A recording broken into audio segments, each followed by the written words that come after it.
تشخیص انواع کمخونی، تالاسیمی ها و امراض سرطانی خون از جمله موارد مهم بخش هماتولوژی می باشد. CBC نه تنها یک تست ساده و مهم بلکه دریچه به سلامت عمومی بدن و درمان دقیق‌تر دکتر معالج است. برای اولین بار در افغانستان باز هم لابراتوار آسیامد مفتخر است به راه اندازی یکی از پیشرفته‌ترین و دقیق‌ترین دستگاه‌های هماتولوژی آنالیزر در عرصه لابراتواری، دستگاه سیسمکس XT4000.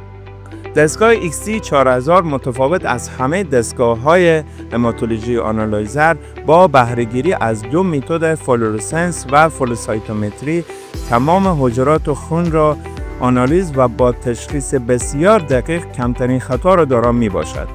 از عمده‌ترین قابلیت‌های این دستگاه تشخیص دقیق از موارد مشکوک کمخونی‌ها، حجرات خام، تشخیص دقیق حجرات سرطانی حتی در مراحل اولیه و همچنان تشخیص دقیق و تفریقی بین تالاسیمی‌ها و دیگر کمخونی‌ها با گزارش دقیق چندین پارامتر CBC به صورت گراف و تشریح اعداد.